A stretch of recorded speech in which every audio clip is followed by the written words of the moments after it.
ao canal Questa Interativo. No programa de hoje nós vamos falar sobre suicídio e nós estamos recebendo a psicóloga e psicoterapeuta corporal Carmen Nistikov. Carmen, primeiramente eu quero te agradecer por você estar aqui. Exatamente, porque a Carmen foi na verdade, que me ajudou aí, que foi a minha primeira entrevistada. Então, para mim é motivo de muita alegria. Logo quando começou a pandemia, né? A gente sempre falava, nossa, eu não vejo a hora de estar fazendo uma entrevista com você presencial. E chegou esse dia. Então, assim, muito obrigada por você estar aqui. Elaine, eu que agradeço o convite, né? Eu fico muito feliz de poder participar desse seu canal, que é extremamente educativo, contribui com um monte de entrevistas, de assuntos interessantes, né? E aí, quando você falou de trazermos alguma coisa voltada para este Setembro Amarelo, eu achei importante e fiz de tudo para estarmos aqui juntas hoje, falando um pouco deste assunto, trazendo um pouco de informações. Nossa, e você sabe que a sua primeira entrevista fez muito sucesso, né? E as pessoas sempre pediam, quando que você vai entrevistar a Carmen de novo? Quando você vai entrevistar a Carmen de novo? Então, assim, para nós realmente é motivo de muita alegria, de muita honra poder estar te recebendo. Eu que agradeço. Né? Carmen, então vamos falar sobre então o suicídio. Conta pra gente o que leva uma pessoa a pensar no suicídio. Na realidade, o que acontece? Muitas vezes a pessoa ela já tem um pensamento em relação a algumas situações com essa característica, né, de cansaço, de dificuldade de lidar com algumas questões. Quando é que nós precisamos prestar atenção? É quando este tipo de pensamento ele se torna recorrente. Aí sim, de verdade, nós temos que tomar um pouco mais de cuidado e pedir ajuda neste sentido, né? Porque este tipo de pensamento, em função de algumas dificuldades que a pessoa acaba tendo no seu dia a dia, pode torná-lo, né, mais sensível, mais vulnerável a essa situação e isso cometê-lo a atitudes mais descompensadas. Entendi.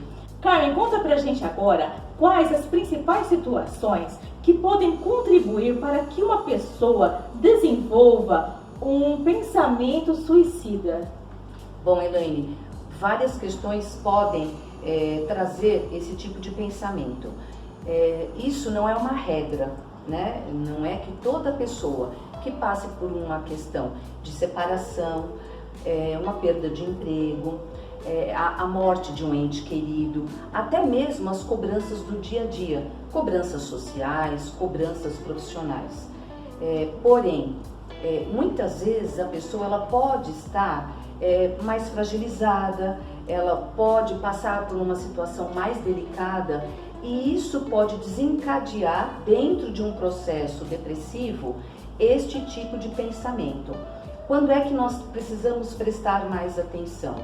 Quando você tem um pensamento de cansaço, de esgotamento, já mostra que você precisa ficar atento ao que está acontecendo internamente. Quando os pensamentos suicidas, eles começam a se tornar recorrentes com muita frequência, como se fosse uma saída para toda e qualquer situação, é hora de você pedir ajuda, né, para tentar sair, tentar reverter este quadro. Carmen, conta pra gente, uma pessoa que ela tem tendência ao suicídio, ela fala, ela chega, como que ela demonstra isso, que ela tem essa tendência suicida? Elaine, o que acontece em relação aos comportamentos? A pessoa que tem uma tendência suicida ou que ela tem um pensamento suicida, ela já traz um histórico que pode estar associado a um quadro depressivo. Ela vai falar muitas vezes, ela vai dar indícios que ela está dentro de uma dessa situação. Se você está à volta, com certeza consegue perceber. Ela vai muitas vezes pedir ajuda, muitas vezes ela pede ajuda, mas uma boa parte das pessoas acreditam que assim, eu vou me matar, eu não aguento mais. Esse tipo de comportamento, ele está muito associado a querer chamar a atenção. De uma certa forma, é um sinalizador de chamar a atenção, sim, que tem alguma coisa errada. Mas o que é muito importante que nós façamos? Acolher esta pessoa que está tendo esse tipo de fala, que tem esse tipo de comportamento. Muitas vezes, Este comportamento ele está associado a outras coisas, por exemplo, um isolamento social, uma dificuldade de se alimentar, né? Até mesmo um quadro agressivo. São várias situações que podem fazer com que você perceba que aquela pessoa não está bem, que ela está precisando de ajuda. Entendi. Você acha como que uma pessoa suicida, ela demonstra, sem esses fatos que você falou, você acha que um suicida ele usa muitas vezes para chamar atenção, para falar assim, olha, eu estou pedindo socorro através de letras de música, através de alguma fotografia? Você acredita nisso? Elaine, geralmente a pessoa que está num estado desse, ela tem mais indícios comportamentais do que nesse aspecto, em relação à música, em relação à fotografia, né? Porque o estado depressivo e o estado que te leva a essa necessidade ou a esse desejo de querer cometer o suicídio, ele é um estado muito depressivo, muito doloroso. Muitas vezes as pessoas acreditam que a pessoa que tenta o suicídio é uma pessoa fraca, né? Ah, ele é fraco e de repente não conseguiu suportar as situações, as pressões, então é mais fácil cometer o suicídio. Muito pelo contrário, porque a pessoa, para ela cometer o suicídio, para ela ter esse tipo de pensamento, nós temos que parar para pensar que ela está extremamente fragilizado, extremamente necessitado de atenção e de cuidados. Estes são os fatores mais importantes para você tentar resgatar uma pessoa que tem esse tipo de situação, que é a sensação de querer exterminar com tudo, né? É o acolhimento e o olhar mais carinhoso, mais atento para aquilo que está acontecendo. Então nós podemos dizer então que uma pessoa que tem tendência ao suicídio, ela é uma pessoa extremamente forte, que ela tentou aí lutar com todas as forças e ela já chegou a um ponto que fala assim, agora eu não consigo mais, eu não tenho mais para onde sair, é como se ela estivesse num quarto fechado, tudo escuro, não tem para onde sair e acaba com a vida. Bem isso? É mais ou menos isso, é quando você tentou todas as situações. Então eu sempre considero, as situações elas são muito particulares, não dá para você fazer um todo, né? Cada pessoa é um universo que tem ali uma história, que tem ali situações que ela passou que levaram a pessoa para este lugar. Então não dá para nós generalizarmos, mas o que acontece? Quando uma pessoa ela está nesta luta, né, ela vai com todas as possibilidades, com todas as intenções, com todas as situações que ela tem à sua mão, que são as suas próprias ferramentas. Ela vai com tudo isso contra todo este processo, mas muitas vezes ela não consegue vencer. Aí que nós precisamos estar atentos, né, uns aos outros. Nós precisamos perceber pequenos detalhes no comportamento do outro que pode nos chamar a atenção, né? A primeira situação, acho que uma das situações mais fortes e assim, não principais, mas uma coisa que é bastante recorrente é o isolamento social. O isolamento social mostra que tem alguma coisa que não está ajustada. Entendi. Ô Carmen, conta pra gente agora, uma pessoa que às vezes fala muito assim, poxa, que vontade de sumir, que vontade de desaparecer, eu queria agora catar num carro, catar e sumir. Ele pode gerar aí ou ele pode se tornar um suicida ou não? Elaine, nós, não neste momento de quarentena, sim, mas assim, em todas as fases da nossa vida, nós temos momentos de cansaço, de esgotamento, que é extremamente comum. Trânsito, né? O trânsito, quem mora em cidade grande. Exatamente, né? As cobranças sociais. Sim. Infelizmente, nós vivemos hoje um momento de muita cobrança social. Então, assim, parece que o valor do ser humano, ele está associado àquilo que você tem em relação ao outro. Então, assim, o melhor trabalho, né, o melhor carro, as melhores condições, né, e a parte emocional, a parte essencial está ficando um pouco de lado. Então, muitas vezes, uma pessoa um pouco mais sensível, né, ela vai perceber isso e isso pode ou não afetá-la. É aquilo que eu disse para você no começo. Não são todas as pessoas que vão passar por uma situação depressiva ou uma situação de tentativa de suicídio. Porém, essas questões, juntamente com algum conteúdo mal trabalhado, pode levá-lo a um quadro depressivo e, consequentemente, a situações mais drásticas, com certeza. Ô Carmen, eu tenho a mania de dizer, eu sempre falo isso, que a depressão, ela tira o brilho dos nossos olhos. E é bem assim mesmo. E o que você falaria, às vezes tem alguém que está nos assistindo e que se sente, na verdade, que o brilho do olhar já sumiu, já desapareceu, que não tem mais jeito, que acabou por ali. O que você acha? O que você fala para essa pessoa? O primeiro passo que ela tem que fazer? Olha, Dani, a coisa mais importante na minha concepção é pedir ajuda. Sabe, muitas vezes a pessoa que está lutando contra um quadro depressivo, contra uma pressão muito grande, muitas vezes ela não pede ajuda. Muitas vezes quem está do lado não percebe que ela precisa de ajuda. Então, como eu disse, não é um fator de fraqueza, mas sim uma situação onde às vezes um apoio, uma palavra dita no momento correto pode resgatar uma situação. Então, a pessoa que está se sentindo enfraquecida, a pessoa que está se sentindo isolada, tentando sair daquela situação e não está conseguindo o resultado, ela precisa pedir ajuda. E vamos assim tirar o estigma de quem pede ajuda é fraco. Não, para eu assumir que estou precisando de algo, de um colo amigo, de uma boa conversa, de alguém que possa me orientar, de alguém que principalmente possa me escutar, sem uma cobrança tão severa, né? Exato, sem julgamentos, né? Fica muito mais fácil de você conseguir identificar, porque você tem a leitura do outro em relação a você, para você conseguir sair desse estado mais crítico.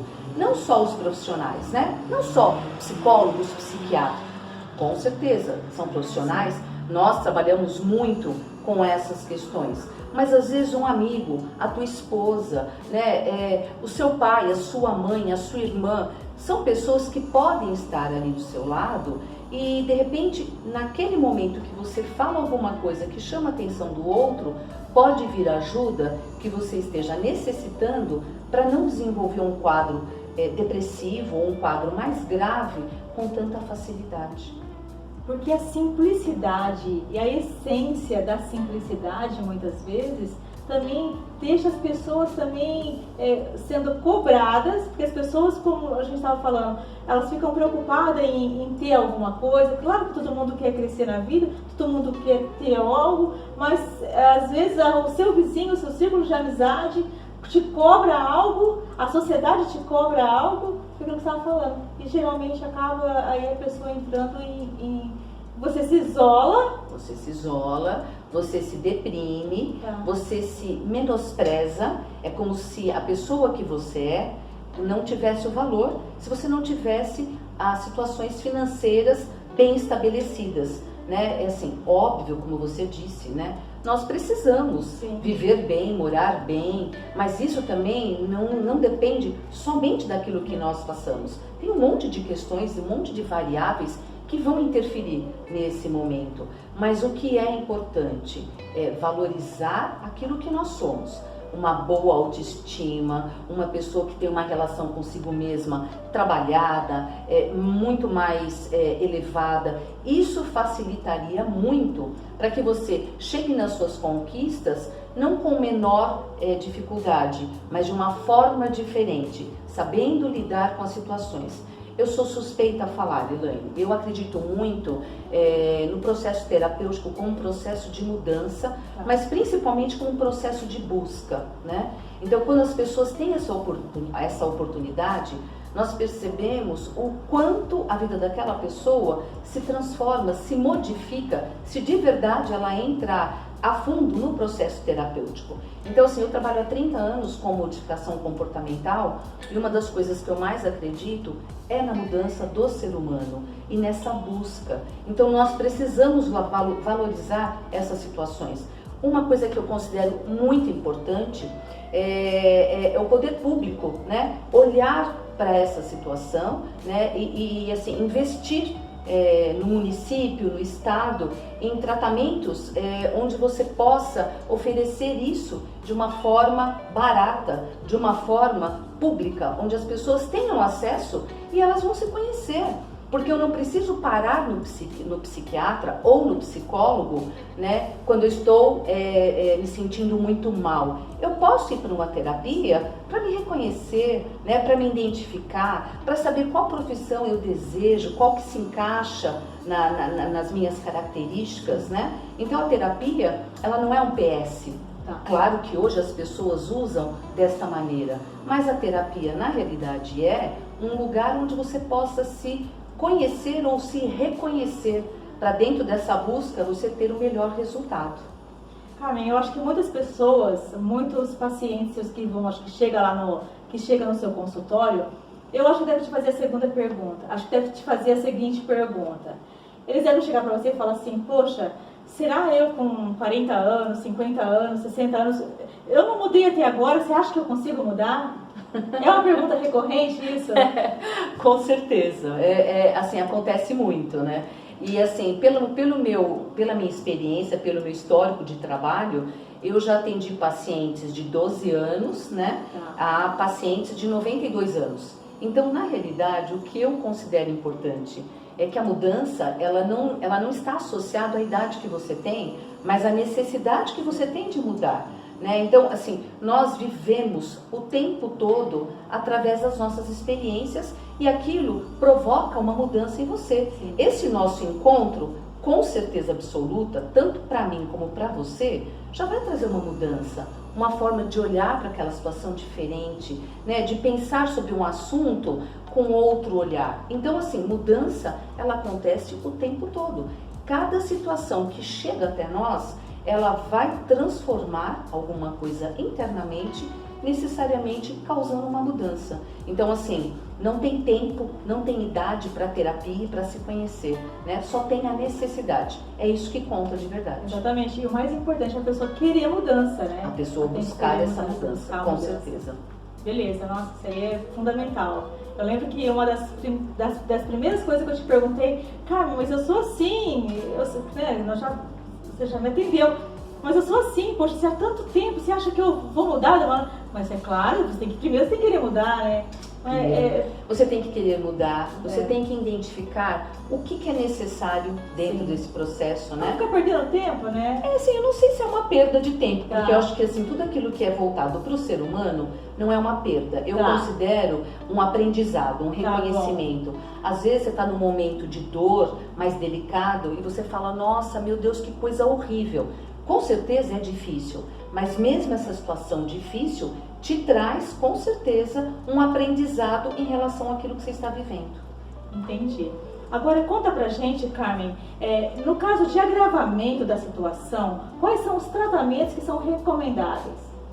Olha, dentro dessa questão que nós estamos falando, né? Não só do Setembro Amarelo, mas assim, para a vida. É claro que existe ali um mês onde nós estamos assim, dando ênfase a essas questões. Até porque assim, o que nós sabemos é que o número de pessoas que cometem o suicídio anualmente é em torno de 750 mil pessoas. É muita gente precisando de ajuda. São muitas pessoas se perdendo porque ninguém teve um olhar em relação a essas pessoas, né? Então, assim, é um número muito alto. E o que a gente também tem pela Organização Mundial de Saúde é que essa faixa etária de 15 a 30, 32 anos aumentou muito o número de pessoas que cometem o suicídio nesta faixa etária. Então são pessoas muito jovens, que têm a vida toda pela frente, um monte de situações e que não estão tendo subsídios para trabalhar as dificuldades que ela tem. Eu acho que a primeira situação é a família estar ali e perceber que aquela pessoa precisa de ajuda. O primeiro passo profissional, que eu considero muito importante, é a avaliação de um psicólogo, né? O psicólogo vai fazer uma boa anamnese, vai tentar entender o que é que está acontecendo e a partir daí, o psicólogo ele vai ser um instrumento para te direcionar quais os caminhos a seguir.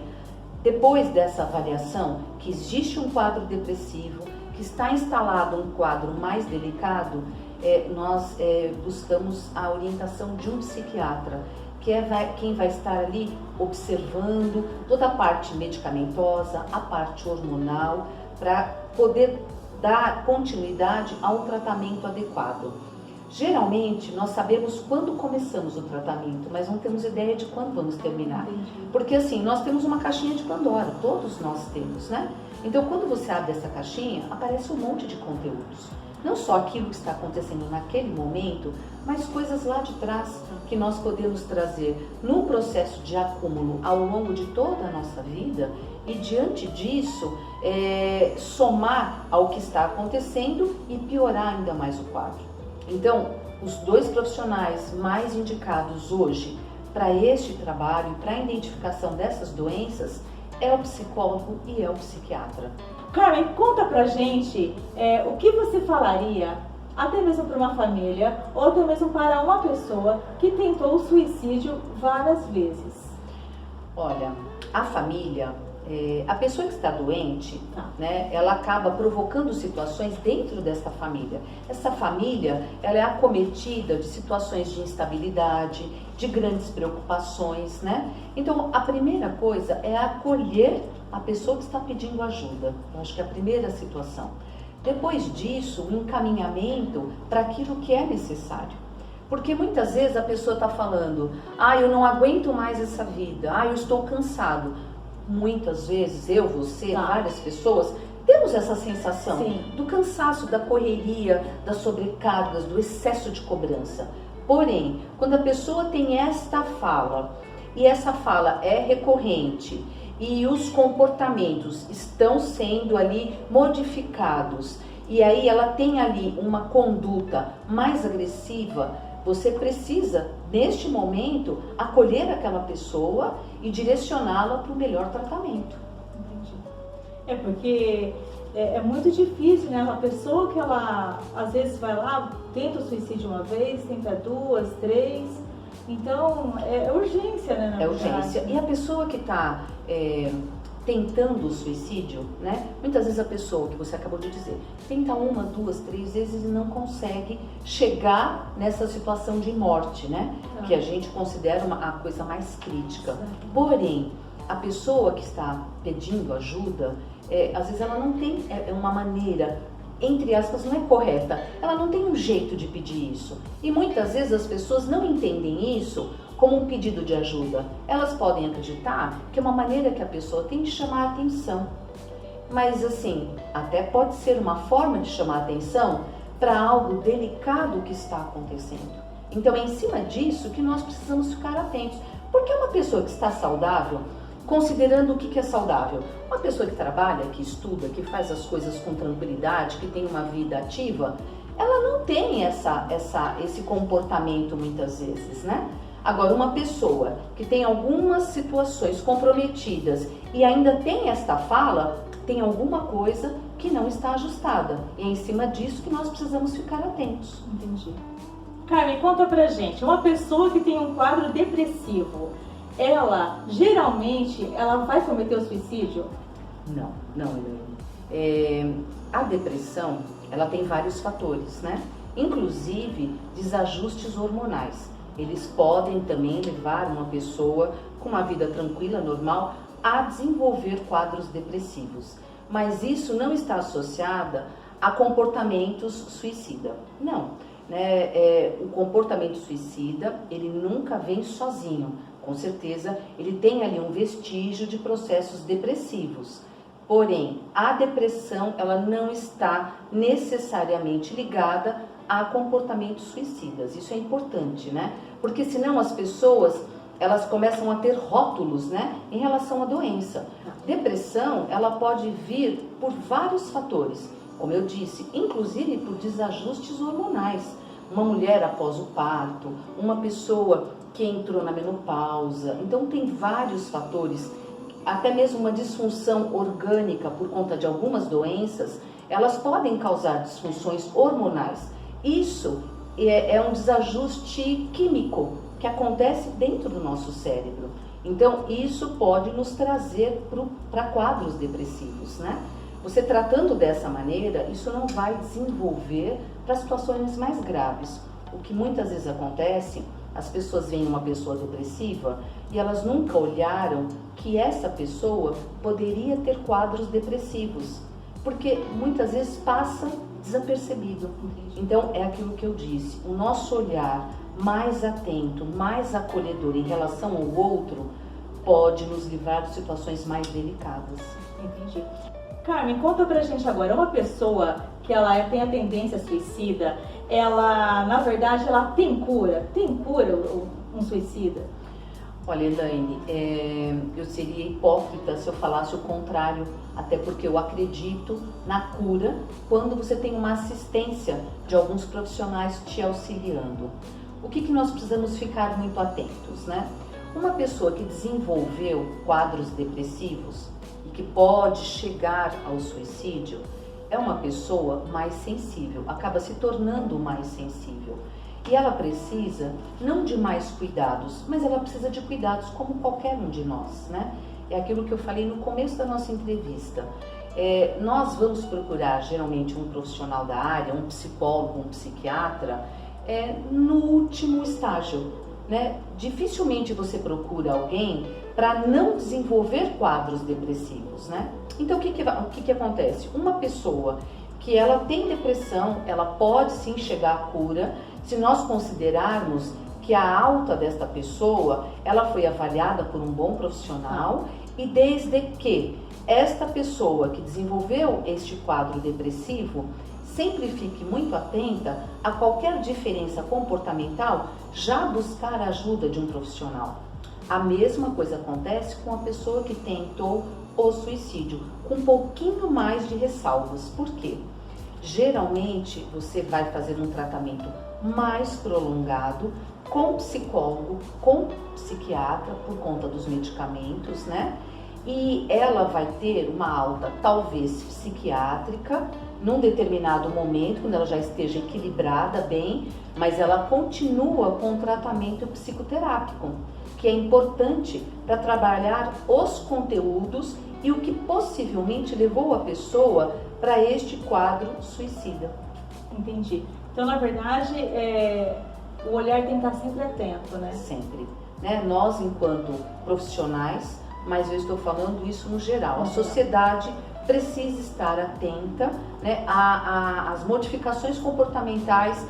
Eu vou falar além disso, não só dos comportamentos, Elaine, mas nós precisamos estar atentos ao outro.